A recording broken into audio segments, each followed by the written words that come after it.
Do you like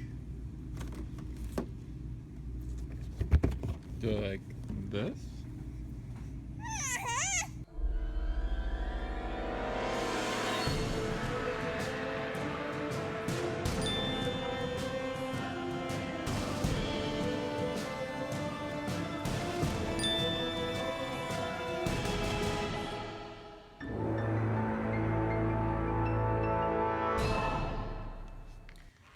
Hey, it's Comic Artist Pro Secrets, and I'm Ethan Van Sciver, your host, artist at DC Comics for more than 20 years, and your friend.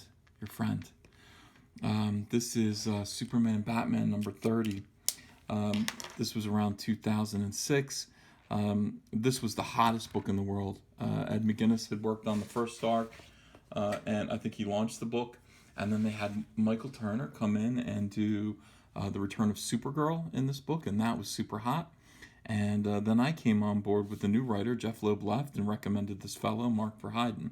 And Mark Verheiden was a producer of the Battlestar Galactica TV show. I think he also wrote some episodes. And I got to sit with him and work on this story at, I think it was a WonderCon. I remember going into the food court of this, convention center and eating nachos or something awful, like hot dogs, ugh, and with Mark and talking through this story. And I had this idea that, and by the way, this is an idea that subsequently I've heard other people come up with. So I thought I was being brilliant, but I guess this was an idea that was at the forefront of everyone's frontal lobe. I just said, hey, wouldn't it be great if there was this Noah type of character who was gathering aliens from worlds that were extinct or about to become extinct, and he was taking these representatives of different races, and he wanted to bring them here on Earth, wipe out the human race, which he considered to be inferior, and kind of colonize Earth and sort of allow these alien races to sort of grow again. And Batman and Superman were going to stop him. And at the time, the big conversation in America was terrorists and suicide bombs. And for some reason, we thought it would be edgy to have Batman strap himself with a bomb and go up inside this spacecraft, which was going to be hovering just over Earth. And unless Superman was able to diplomatically handle the situation with this alien Noah figure, Batman would sacrifice his life to destroy the ship and all the aliens on board to save humanity. Those were the stakes, and that's the story I thought we were telling. Over time, it became clear that was not the story we were going to tell, and I didn't understand why. So this is the third issue. Now, this cover represents the idea that suddenly the alien characters on Earth, the people who came from the other planets and were living amongst us, usually as friends, suddenly began to see themselves because of some quirk, some scheme. They began to see themselves as aliens, as strange and ugly. And here you have baby Superman's arms reaching out to Pa Kent, who's horrified by what he sees. And Ma Kent can't even look. Martha is just, young Martha, terrified by what's inside the little baby spacecraft here, the little Superman symbol. A great cover. This looks like a nice sci-fi piece from the 1950s. That's what I was going for. And I think it's extremely successful. So I'm happy about it.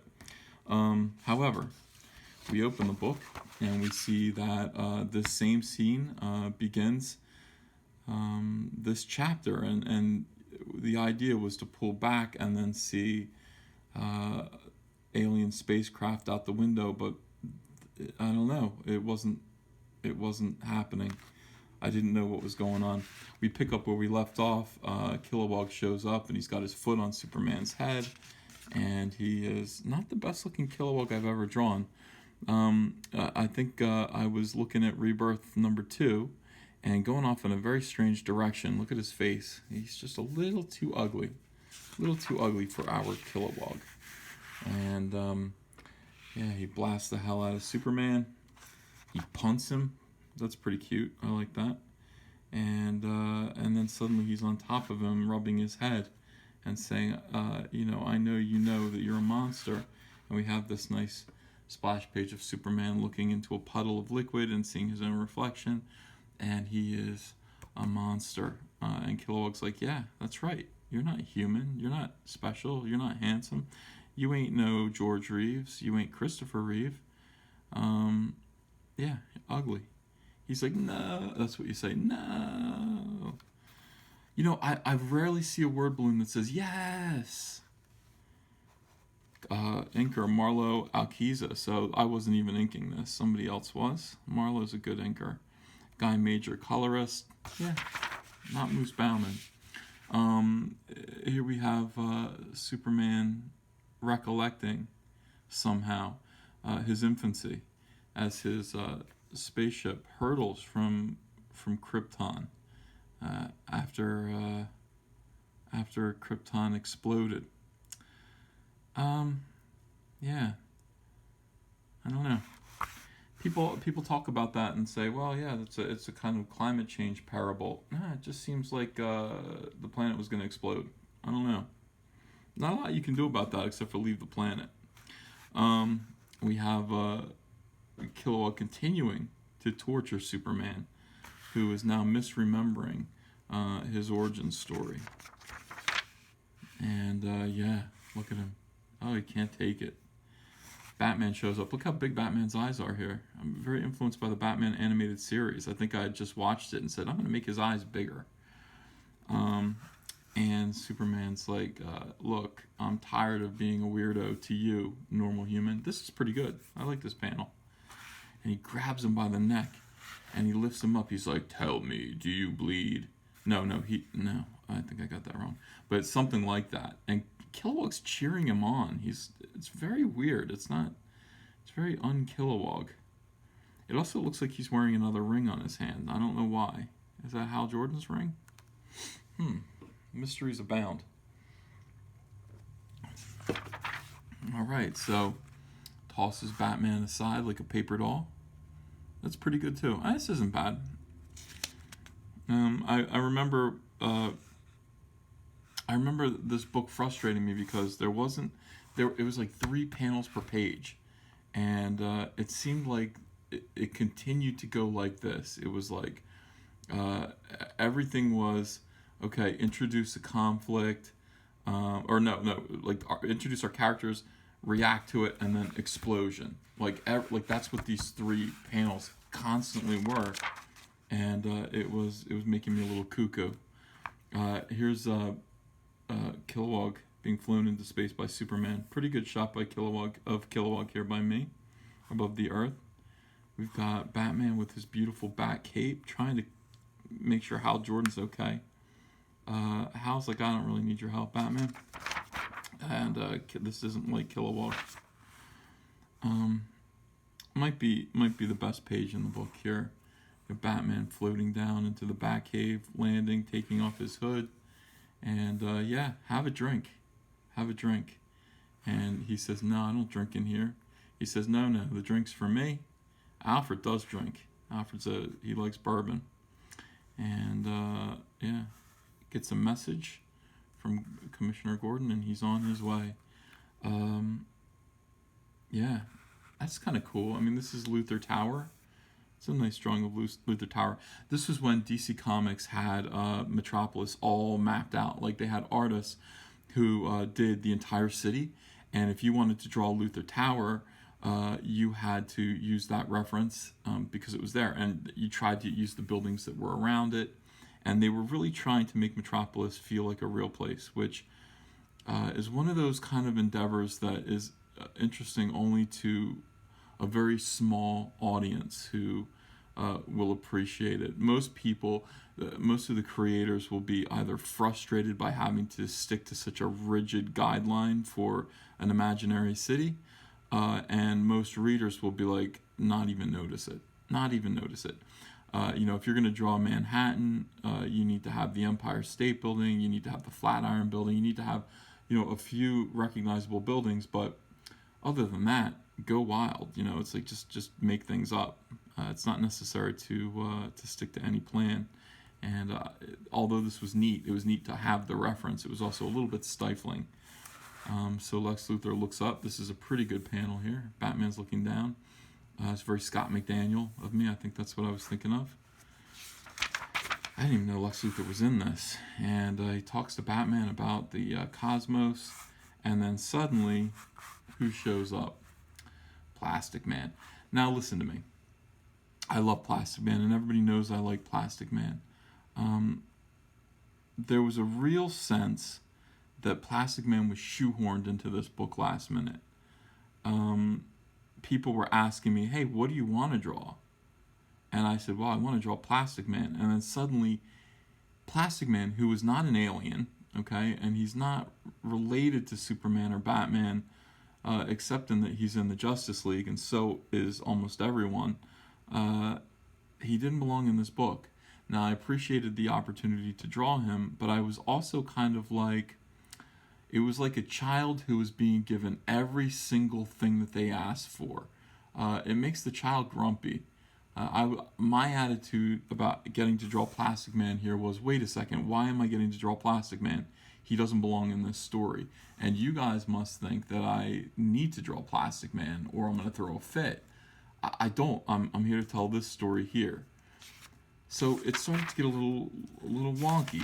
And here they go. Plastic Man is going to take them up to the Fortress of Solitude.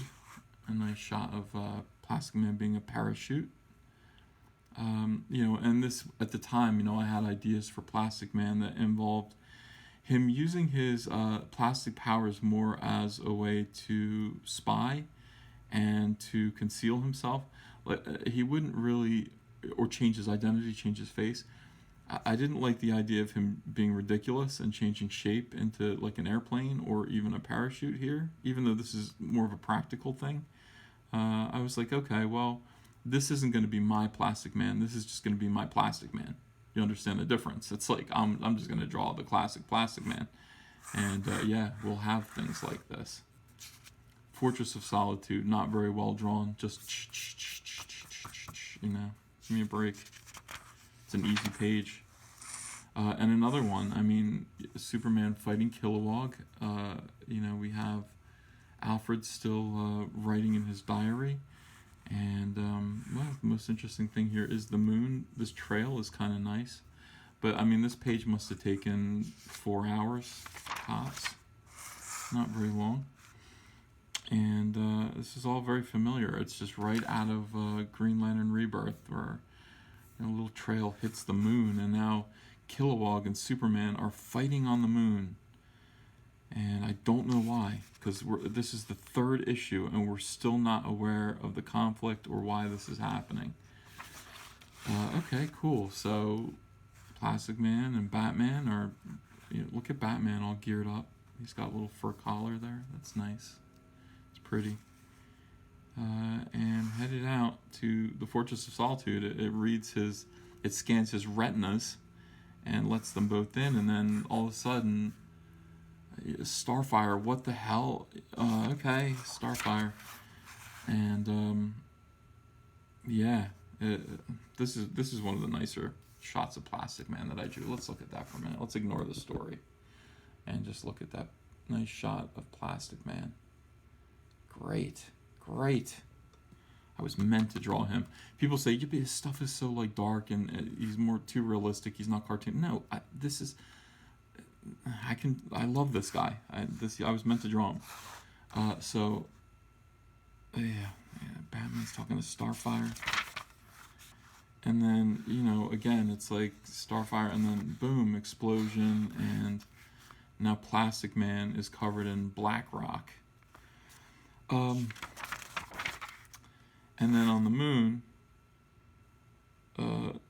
Superman is finally convinced by Kilowog, because Kilowog beat it into him, essentially.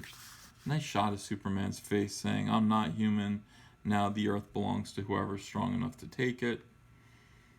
Alright. Whew. I rarely am negative about, just overtly negative about anything I've done. But this book is it's a mishmash of cool images in a story that seems to be going nowhere.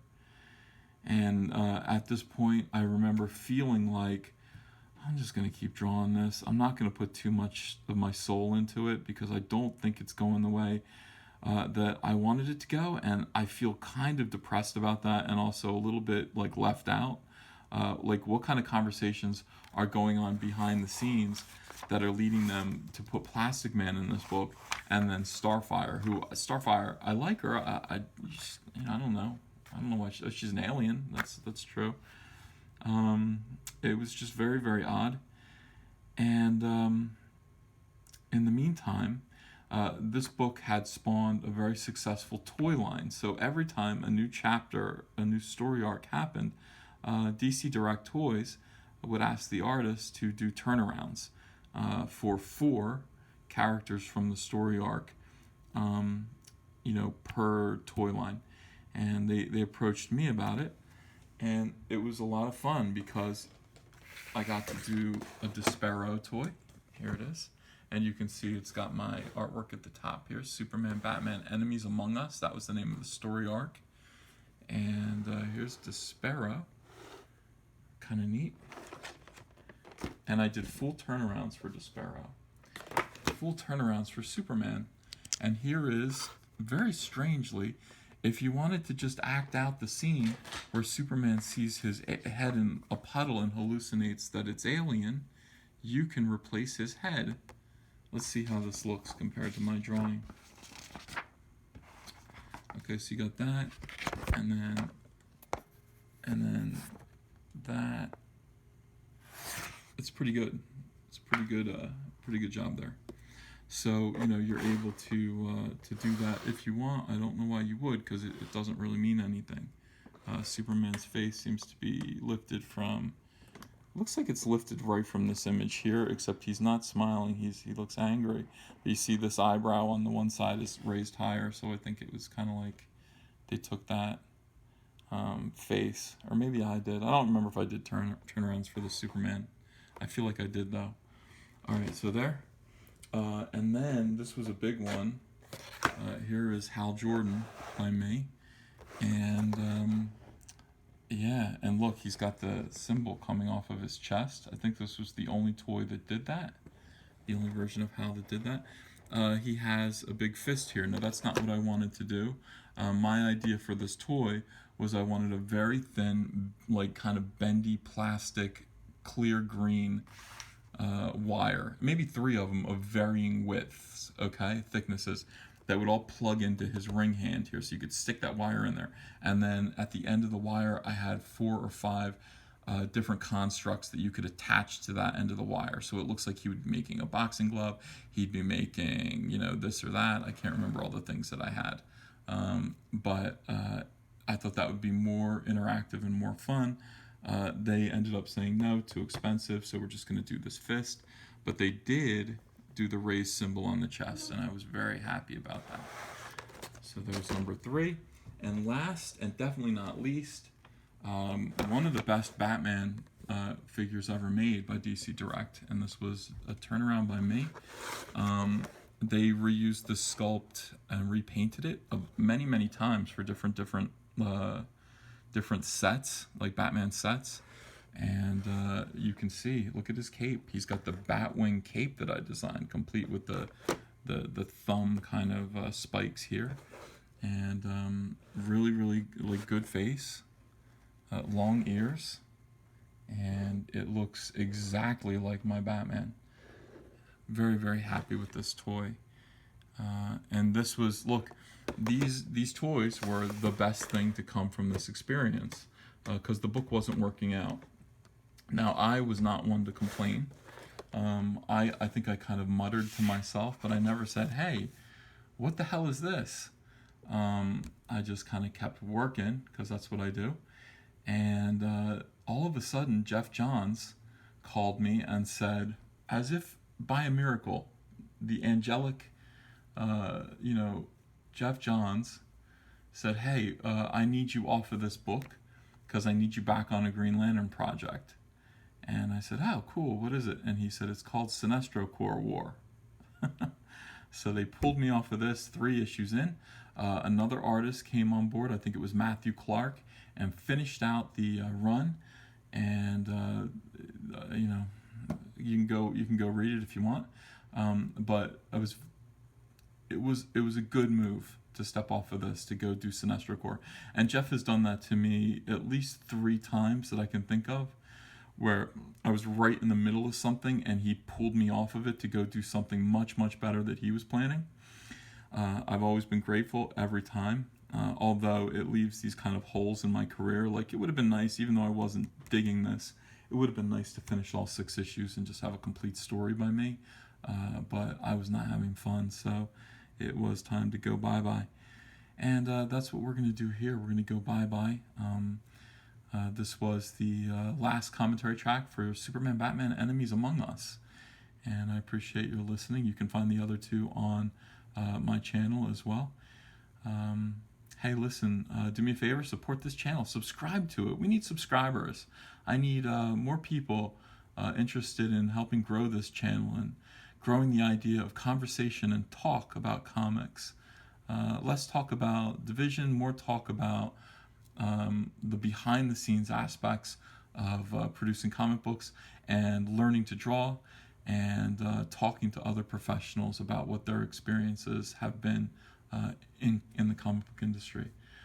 So please hit subscribe and then hit the little bell icon, and that'll get you notifications as to when new videos are up. Listen, I have been Ethan Van Sciver, and I thank you for listening. Take care. Bye.